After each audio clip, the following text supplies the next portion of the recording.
There have been other great athletes. I think of someone like Shannon Brown. Like Shannon Brown was just as explosive as Russell Westbrook, but wasn't a tenth of the player. Like it takes a lot more than just being athletic to actually be, a great player. What's up, you guys? Thanks for clicking on this video. Sorry for my subscribers. It's been a while. I wanted to be making a little more consistent content, but really, it's been a little harder to think of good sports topics. I mean, I have some things I want to do, which I said I'll get to maybe a little later this week, but let me get to what I'm making this video for and why you guys clicked on this video. I think I have a good perspective on this, being someone that's been a Westbrook fan since way back in the day. I know a lot of people, as far as being a Russ fan, might have been after the MVP season or a little much later in his prime, but for someone that's been watching him for all decade long, I think I can add some good perspective. And what we're going to be talking about today is why it's so easy to hate on Russell Westbrook. And it's not, when you say hate, it's not always because someone might literally take his talents for granted. It might just be they might pick a certain player. They would rather have this player on their team. They don't think he's a winning player. They don't think he's a good teammate. Whatever the reason may be, there's a lot of different reasons why I feel that people get this impression of him. And I have to start from the beginning, back in the early OKC years, and actually compare this to what Ben Simmons is going through now. Ben Simmons is a very young player, but is also on a team that's ready to contend. That was the same with Russell Westbrook. By the time Russell Westbrook was 21, 22 years old, his weaknesses were being exposed on a national stage, whether it was in the finals, Western Conference Finals, where his game wasn't quite developed and ready at its fullest yet. Some people, like whether it's D Rose, Kevin Durant, there are certain guys that come into the league and by their second and third year they're already in their prime, whereas guys like Steph Curry, even Russ, as great as he was early Russ, certain players might take them a few years to kind of get to that prime level. While Russ was going through that, his team was also contending. So when he wasn't as good of a playmaker, he was getting exposed on a national scale. When his shot selection was even worse, it was getting exposed on a national scale. And I bring that up is because he didn't get to grow through those weaknesses and become a great player before he was put out on the national scene. I mean, no one really knew who Russell Westbrook was before OKC started to make their playoff runs. And I say that to say, we know how the media can shift narratives and make them. Since he was 21, 22 years old, the narrative's always been not a point guard, not a good decision maker, bad shot selection, bad teammate. That's all stuff that was been said about him from the beginning. It's been his narrative, and that we know that that's hard to shake for any athlete. I mean, think about how long it's been since LeBron. Some people still don't think LeBron is clutch. Now, we know he does. He's the guy that's going to make the right play. But the whole not being clutch narrative is something that's been brought up with him since the beginning. And no matter how many game winners he hits, he will still have the narrative of being not clutch. So we know that stuff just sticks to people. Again, I brought up Ben Simmons because he's also obviously a guy that can't shoot. Who knows if he ever will? But say he was on a team that wasn't contending, he'd be a great player on the side, still trying to work on that part of his game, but he wouldn't be getting near as much criticism as he does for it if he wasn't on a team that people really knew about and thought had legitimate potential. So it's a blessing and a curse being on a team that's ready to contend that early when your game isn't fully developed. Again, we've seen guys like KD by his third year was in his prime, was one of the best players in the game. Second thing I want to bring up is just how he competes. I mean, we know what it is. Like, Russ is a ferocious competitor. It's all in his face.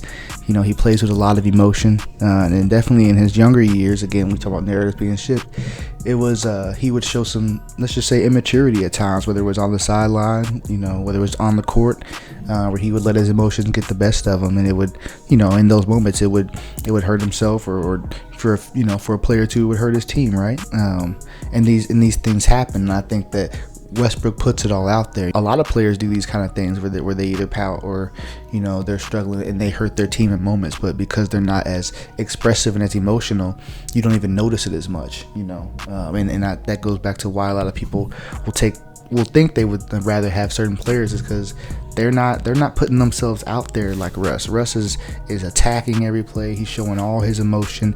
He's giving it all he's got. I mean, it takes a certain player just to let themselves go in a way that Russ has over his career. He's a competitor. Like, he's competing at all times and giving his all. And when people see that expressed, sometimes it's taken the wrong way. People may think he's the bad teammate because of that, even though all his teammates have told you differently. And then this also kind of ties into what people think about him as a teammate, as a person, was Kevin Durant's decision to leave. I think that as much as, his MVP season definitely helped him, because I remember after KD left, there was actually people out there, and this also goes to what I'm talking about. There were people out there that didn't think Russ was like a great player. They thought that, he was heavily enriched by the Kevin Durant duo, which obviously he was, but it was a 1A 1B, especially the last couple years of that duo. Russ was always a great player, but again, there were people out there that thought he was going to fall on his face when Kevin Durant left, did not see an MVP season coming at all. And those are the people I'm talking about. They think that he's just, and we'll get to the next one here, is just he's so athletic. Everyone attributes everything he does to just his athleticism, which is otherworldly. I've never seen an athlete like Russ. To me, LeBron James and himself are the best athletes I've seen in the NBA. Obviously, Giannis and Zion are great athletes too, but just haven't done it as long as Russ and LeBron. But the way Westbrook plays, and he's so athletic, just everything is attributed to it. He gets his passes, he makes great plays. It's all, it's because he's so athletic. It's great rebounding. It's because he's so athletic. The defensive plays he makes is because he's so athletic. And I think it's for people, it's just easier to just chalk it away as, he doesn't have skill, or anybody could do that, right? But people don't understand the shape you have to be in, the commitment to your body. Again, there's been great athletes, or athletes that were good for a while, but then when they got in their late 20s, they weren't nearly as explosive or athletic. The fact that Russ has been able to maintain the conditioning and the stamina at his age, and still being able to explode and accelerate like he does at his age, that shows a discipline and a commitment to himself as an athlete, which again is all stuff that matters. The people bring up as far as D Rose and Russ athletically, it's always been Russ to me. But a lot of reasons you have to go back on is the durability, the stamina, the conditioning. Russ just has a better body. He's longer, he's stronger. Again, he's just more durable, and that's something you have to give him credit for. Great passer and playmaker. He's not the best passer in the NBA, but he is one of the best, and he's a great playmaker. He makes plays out of nothing all the time.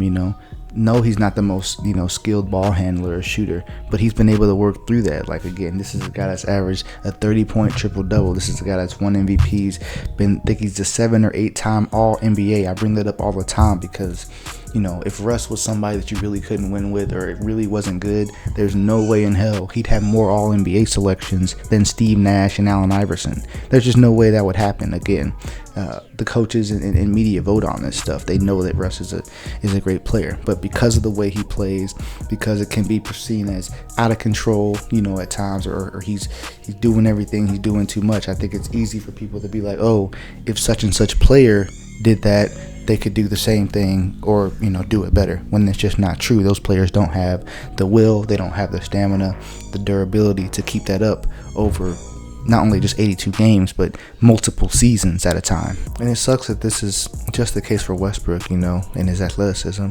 You never hear this about guys like Jokic, a great passer, but his size and his height really give him a lot of great passing angles and, passes he can find, but no one will be like, he's not a great passer. He's only a great passer because of his size, Again, there have been other great athletes. I think of someone like Shannon Brown. Like, Shannon Brown was just as explosive as Russell Westbrook, but wasn't a tenth of the player, Like, it takes a lot more than just being athletic to actually be, a great player.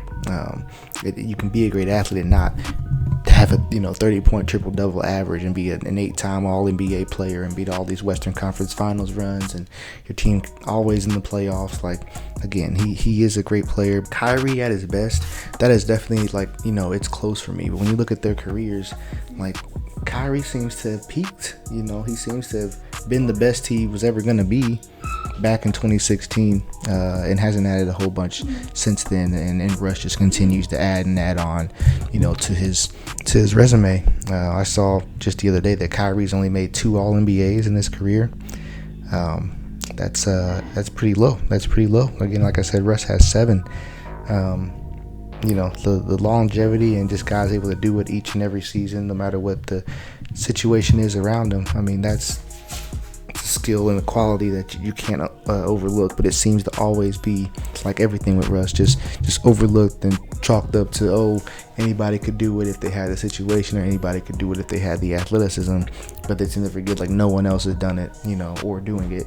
And even if that were the case, like you can't remove that from who he is and what he's been able to do. You don't do that to anyone with height or other athletic players, so but one of the biggest reasons also is just because when Kevin Durant left, again, the narrative was already out there around Russ, and KD leaving was almost like the explanation point for a lot of people that feel this way about Russ. And no matter how many teammates, say he's a great teammate, it was still going to be the narrative that he's not. I remember the Cowherd thing was always look up people's stats with and without Westbrook. And it's so funny to even think about that now, because like there's so many guys you could do the opposite with. There's so many guys that have played their best basketball with Russell Westbrook, whether it's Andre Roberson or Paul George, Jeremy Grant. There's been so many guys that OKC has brought into their team while Russ was there that hadn't done anything, that played their best ball around Russ. Even seeing how Russ has adjusted to a new situation in Houston and was having just a fantastic year. He could have, again, this was an opportunity again where he could have fell on his face, but he didn't. He's 26, 8-7. 27, 8-7. Just crazy.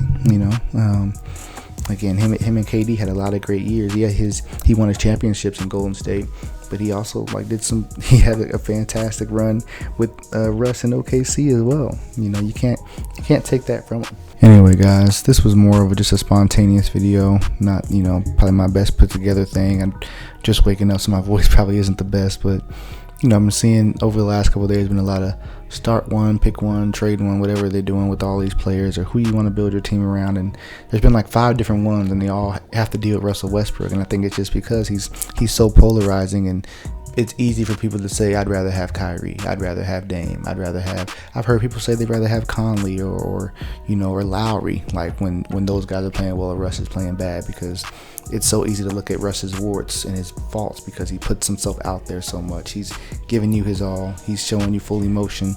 So when he fails doing that, it's easy to laugh or say, you're trying too much, like, pull back. And nobody can relate to how Russ plays, so that's just my thoughts on it. And let me know what you guys think in the comments, and appreciate you watching the video.